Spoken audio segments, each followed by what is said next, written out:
추미애 말이죠. 추미애. 이게 선거법 위반 같은데 허위사실을 자꾸 떠들고 있으니까. 지금 추미애 아들이요. 재수사 받고 있거든요.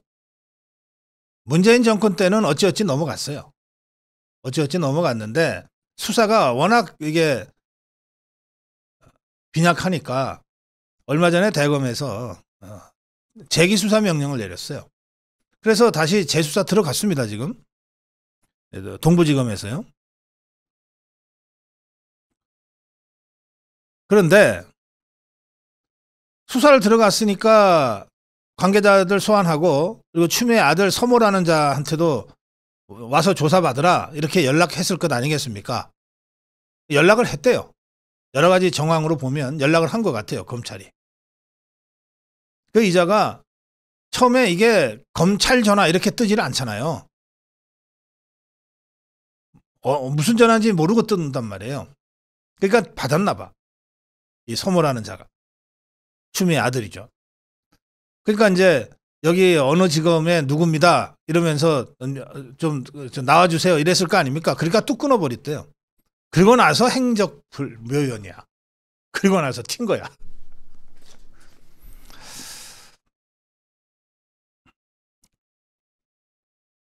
그리고 나서 튄 것 같은데 지금 정황이 이 재수사에 착수한 동부지검은 당시에 휴가 담당 장교와 직속상관 등을 소환해서 조사를 하고 나서 이제 이 서모, 이 추미애 아들 서모한테 군형법 위반 피의자 신분으로 출석 조사받으라고 통보를 했답니다. 이 서모는 수차례 소환 통보에 응하지 않다가 지난해 말에 튀르키예로 출국해서 아직 돌아오지 않고 있어요. 튄 거지. 박원순이 아들 튀듯이 튀어버린 거지. 그래서 이제 이자가 튀었다. 국외로 해외로 도망갔다는 사실을 확인한 검찰은 이건 이제 도망갔다고밖에 볼 수가 없어요. 왜? 소환 조사를 검찰에서 했는데 튀르키예로 출국했으니까. 그러니까 수사를 받지 않기 위해서 해외로 도망간 거죠. 그러니까 이제 검찰이 이 서 씨에 대해서 입국 시 통보 조치 했어요. 입국 시 통보는 뭐냐면 들어올 때도 다 출입국 과정을 거쳐서 신분 확인을 하잖아요. 그러면 거기에 입력이 딱 되어 있어요. 이자는 입국 즉시 검찰에 연락해라. 이게 입국 시 통보 조치예요. 그러면 들어오려고 여권 내밀면 두드려 보잖아요. 아, 이거 입국 시 통보 조치구나 하고 그러면 잠깐 기다리세요 하고서 검찰에다 연락해서 사람이 와갖고서 데리고 가는 거예요. 그런 조치를 취해놨어요.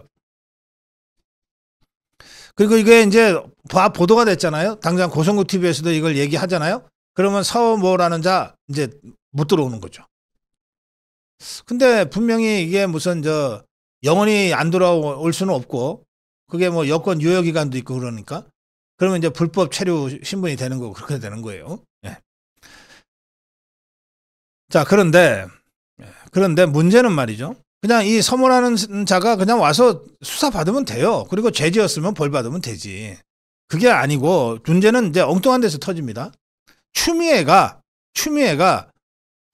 지 아들이 검찰의 소환 통보에 응하지 않다가 도망갔다는 식의 보도에 대해서 아들이 소환 통보 받은 적이 없다 이러고 이제 들고 나온 거예요. 소환 통보를 받은 적도 없는데 도망갔다고 허위사실을 보도했다. 지 아들의 명예를 훼손했다. 이러고 나선 거예요. 예, 추미애 말입니다. 추미애가 페이스북에 이렇게 썼어요. 선거를 불과 26일 앞둔 이 시점에 마치 큰 죄가 있는데 해외로 도피한 것처럼 보도했다. 이 내용을 보도한 채널A 기자는 검찰이 소속된 법무부가 관리하는 출입국 기록을 어떻게 알았는지 명확히 밝게 할 것이다 이러면서 마치 이 채널A가 허위사실로 명예를 훼손한 것처럼 보도를 했어요.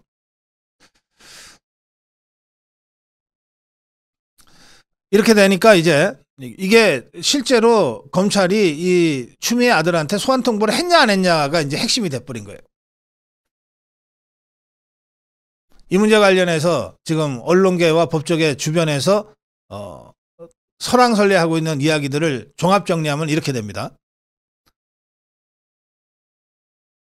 우선 검찰이 문재인 때 덮었던 이 사건, 추미애 아들의 군 휴가 특혜 사건, 이거 수사가 부실했으니 다시 재수사하라, 그 지시했다는 보도는 11월 말에 납니다. 작년 11월 말에 나요.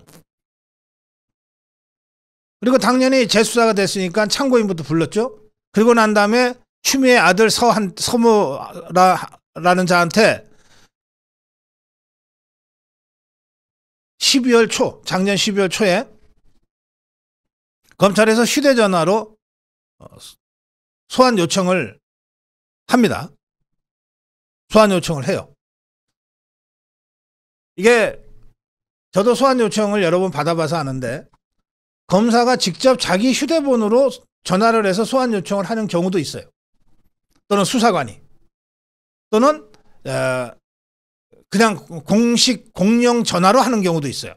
그거는 뭐 저 검찰 마음이지. 그러니까 휴대전화로 할 경우에는 누군지 모르는데 휴대전화 번호가 뜨는 거예요.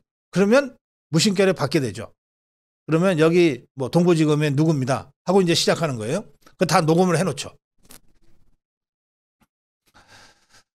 이렇게 그 동부지검이 추미애 아들한테 전화를 걸어서 소환 통보를 했어요. 그런데 이자가 아무 대답도 안 하고 전화를 끊었다는 거예요. 그리고 나서 튀르키예로 출국을 했다는 거예요. 전문용어로 튀었다는 거예요. 그런데 이제 전화를 했는데 아무 대답도 안 하고 끊은 다음에 그런 검찰이 바로 입국대 통보하라 이렇게 조치를 한 게 아니고, 그 후에도 몇 차례를 더 하게 돼 있습니다. 어떻게 하게 돼 있냐? 우편으로 소환 통보도 합니다. 등기를 보내요. 등기 우편 보내서 합니다. 그러면 이제 도망갈 작정을 하고 있는 자들은 대개 어떻게 하냐면 패문부재로 반송을 시켜요. 우리 여기 그 사람 없다. 문을 아예 안 열어주거나 문을 열었는데 누구요? 그 사람은 모르겠는데요? 이러고서 문을 닫아요. 그게 이제 패문부재지. 그러면 이제 다시 반송돼서 돌아오잖아요. 그리고 나면 요즘은 다 이 이메일 같은 것들 다 있기 때문에 이메일로 또 소환 요청을 해요. 스마트폰으로 문자를 보내기도 하고. 그러면 그거는 읽었는지 안 읽었는지는 확인이 되잖아요. 이메일 열어봤는지 안 열어봤는지 확인이 되잖아요. 이메일로 보냈더니 확인했다는 거예요. 이자가. 그리고 12월 23일경에 튀르키예로 출국을 해요.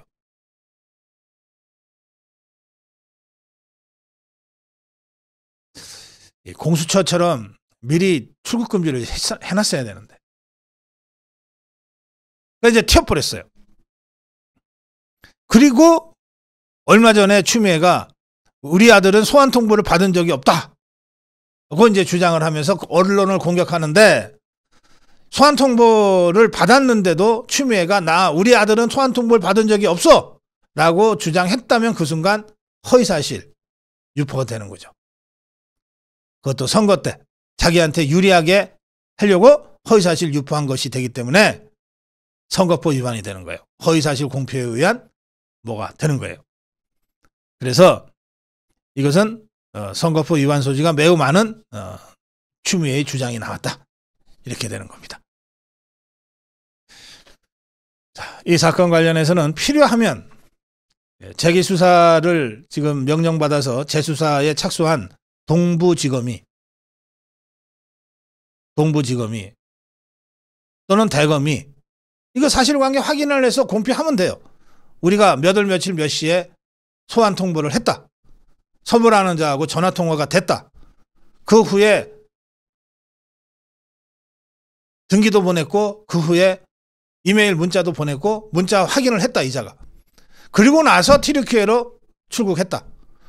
지금 제가 이 법조계 주변에 떠도는 이런 이야기들을 제가 종합해서 지금 말씀드렸잖아요.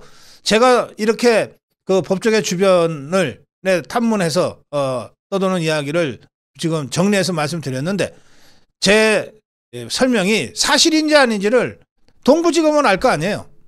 대검은 알고 있을 거 아니에요. 이원석 총장은 알고 있을 거란 말이에요. 법무부 장관까지 지낸 자의 그 아들과 관련된 범죄 혐의고 재기수사 명령이 내려진 것이니까 대검 이원석 총장이 이걸 모를 수가 있습니까?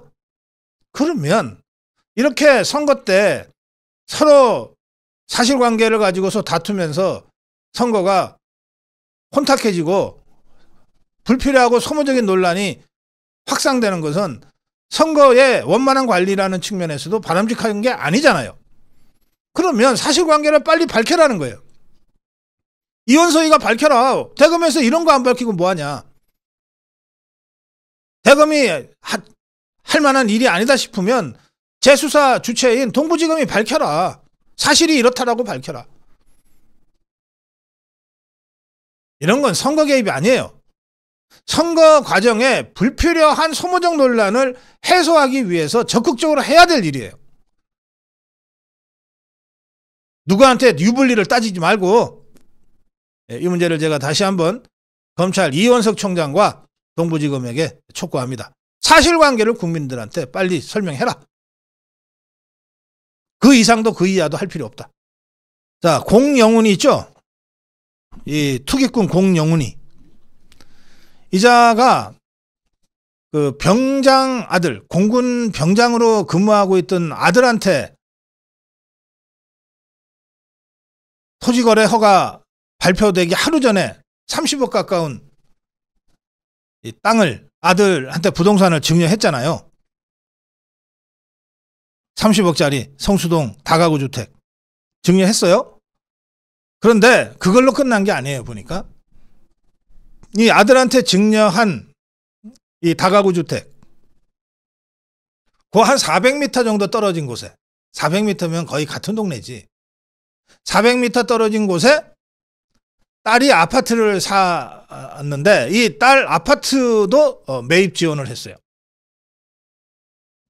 딸 부부가 11억 대출 끼고 22억에 매입을 했는데 이거 아파트 매입을 지원했어요. 근데 22억에 매입을 했는데 11억 대출을 꼈으니까 11억은 어딘가 누군가가 만들었다는 건데 그 11억을 다 줬는지 그중에 일부를 줬는지는 밝히질 않고 하여튼 증여세는 다 납부했다 그랬어요. 그러면 이제 세금 떼보면 알겠지. 증여세 얼마 납부했는데 얼마 납부했는지. 그럼 그 납부한 증여세는 대개 얼마를 증여했을 때 나오는 돈인지 확인할 수 있겠죠. 중요한 것은 이 공영훈 이자가 현대자동차에 있을 때 주로 했던 일이 어제도 잠깐 나왔습니다만 대관 업무라는 겁니다. 뭐 이게 무슨 자동차 직접 만드는 기술 파트도 아니고 투자 파트도 아니고 대관, 정부와 국회를 상대로 로비를 하는 쪽의 책임자였어요. 그러니까 정부나 국회를 통해서 고급 정보를 가장 먼저 취득할 수 있는 자리에 있는 거예요. 그 정보를 가지고 이자가 토지거래 허가 하루 전에 아들한테 30억짜리 다가구 주택 증여하고 그 근처 400m 인근에 딸한테 또 증여해주고 편법으로 이 짓을 한 겁니다. 이거는 현대자동차에서부터 문제를 제기해야죠. 대관 업무 시켰더니 이것들이 지 자식들한테 불법으로 땅 투기하는 것, 부동산 투기하는 것만 했네. 이자가. 현대자동차가 화를 내야 될 일이죠. 양부남이라고 있습니다. 이재명이의 법률 허위무사하는 양부남이라고 있어요. 이자 말이죠. 한남동 주택을 구입했어요. 근데 이자가 자기가 살려고 노후에 살려고 구입했다고 거짓말했어요. 뭐라 그랬냐?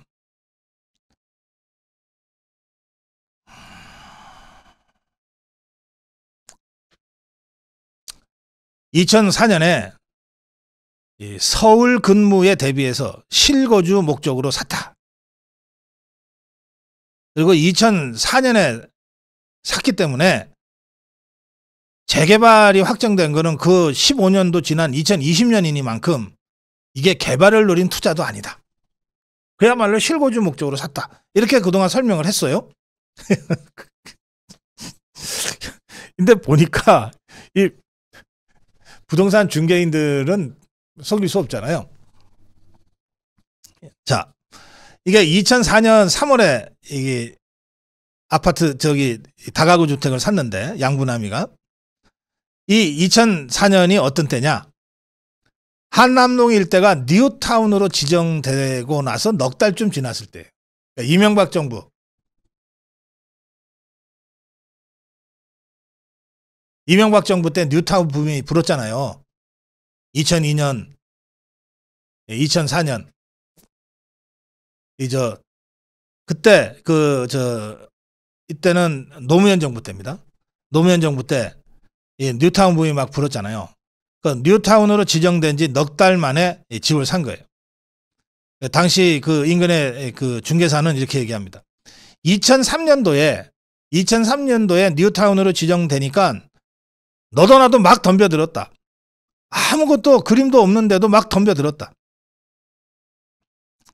또 이 사람 2004년도에 살 때는 재개발된다는 걸 몰랐다고 지금 얘기하는데 그거 좀 아닌 것 같아. 거시기에. 아니 실거주 목적으로 샀다면 더 깨끗한 아파트를 샀겠지. 왜 그 시점에 불법 건축물인 다가구 주택을 샀겠어. 이게 집은요 2004년에 살 때 양부남이가 살 때는 건축물 대장도 없었어요.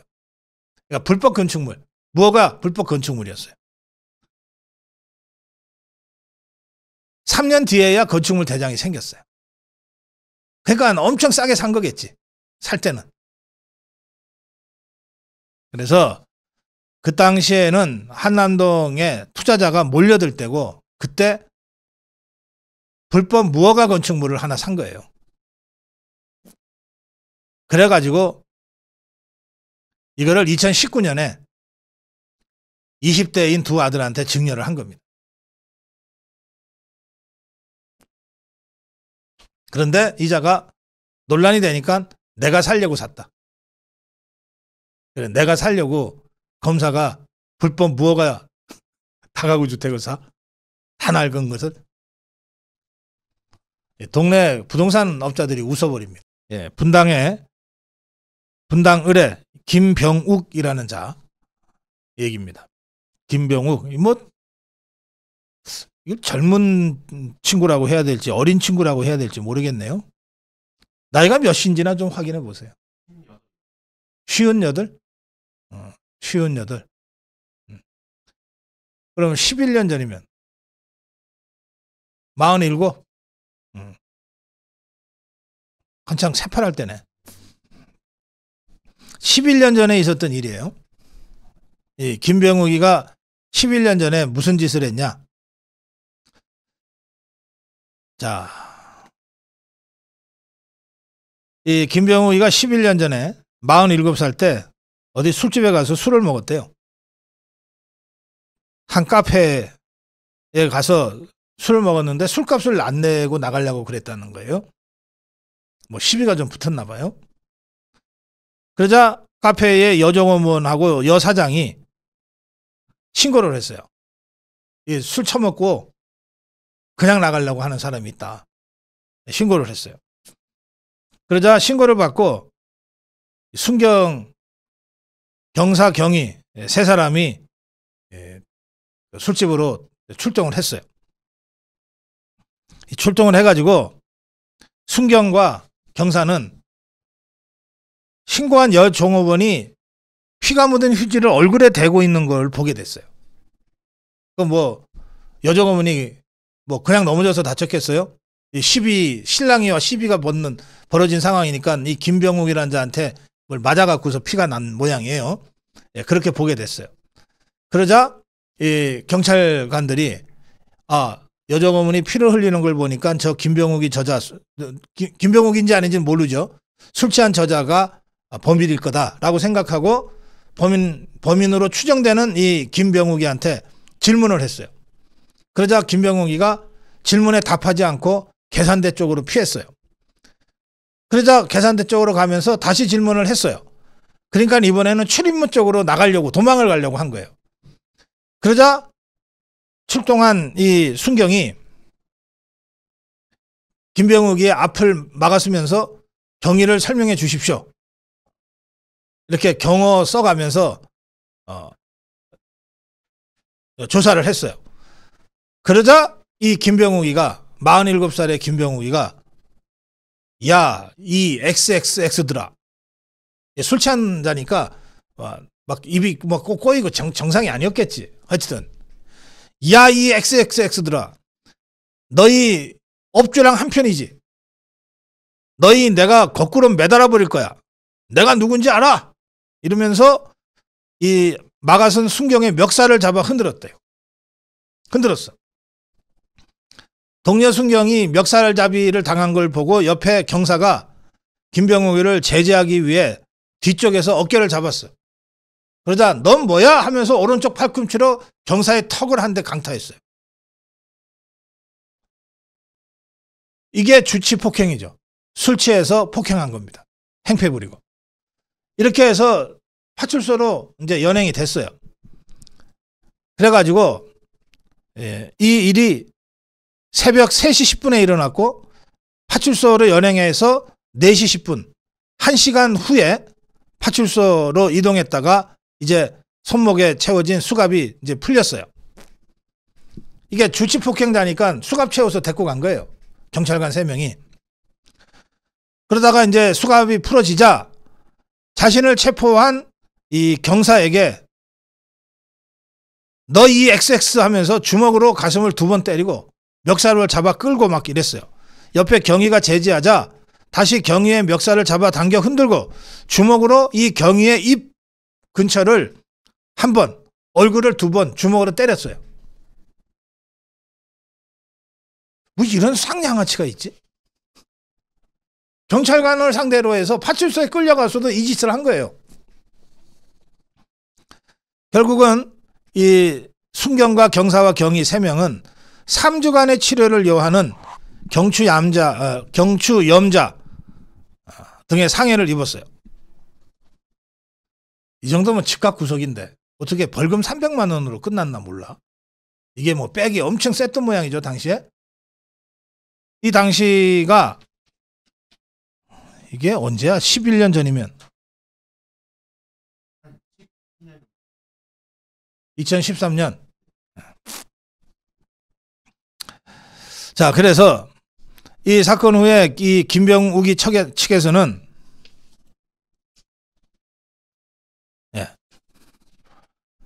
먼저 경찰한테 달려들어서 폭력을 행사한 것이 아니다. 몸싸움을 벌이는 과정에서 우연히 충돌이 됐다. 파출소에서 1시간 불법 체포 감금되어 있던 중 감금 상태를 벗어나려는 과정에서 경찰관에게 상해를 가했을 뿐이므로 정당행위에 해당한다. 무슨 택도 안 했었네.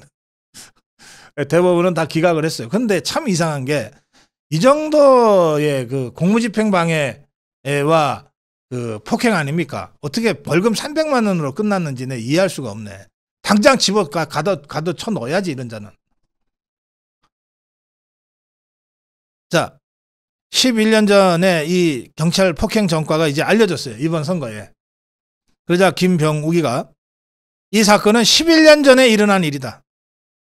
술에 취한 상태에서 벌어진 저의 부덕의 소치다. 그 후에 2번의 총선을 거치는 과정에서도 매번 주민 여러분께 사과드린 바 있다. 그리고 오늘 다시 한번 주민 여러분께 깊은 사과의 말씀을 드린다. 이랬어요. 11년 전에 벌어진 일인데 뭘 새삼스럽게 이러냐. 나 그거 벌써 사과했다. 2번씩이나 사과했다. 한 번 더 할게. 봐주라. 이거잖아. 이거 저는 이 재판 300만 원 벌금 재판 이거 제가 전혀 납득이 안 됩니다. 이 정도 이 경찰 3명을 각각 3주의 상해를 입힌 사건인데 이거 뭐 제가 좋아하는 어법은 아니지만 미국 같으면 현장에서 총 맞아 죽었어요. 경찰과 셋을 폭행을 하는데 경찰이 가만히 있습니까?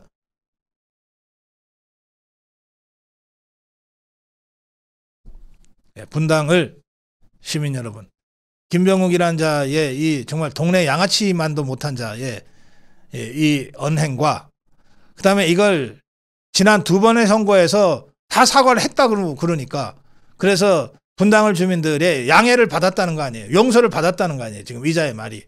여러분들, 분당을 시민 여러분, 진짜 이런 막대 먹은 자를 용서하셨어요? 만약에 지난 2번 선거에서 용서를 하셨다면 여러분들부터 반성하세요. 용서할 게 따로 있지. 이번에 제대로 해처리 드세요. 네, 첫 번째 정론 일침입니다. 박은정 판박이 이규원 조혁당 후보.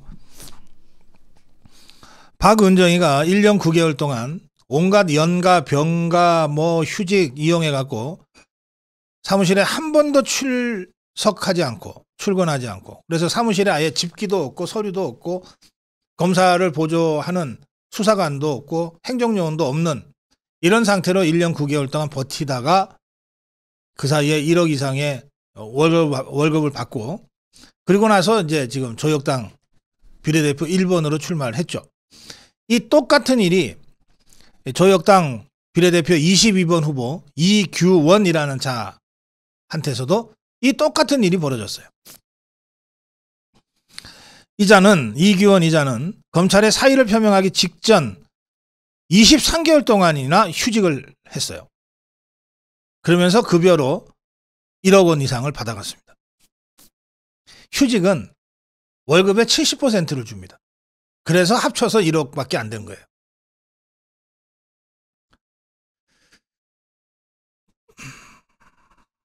법조계에서는 2년 가까이 휴가를 내고 회사에 다니지 않고도 급여로 1억을 받아갈 수 있는 국민이 얼마나 되겠느냐.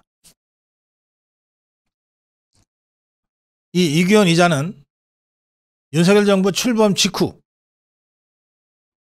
질병 휴가를 내서 2년간을 아무 일도 안 했는데 사유는 정신과 치료. 2년간 정신과 치료를 받느라고 휴직을 했던 자가 국회의원 하겠다고 나온 거예요.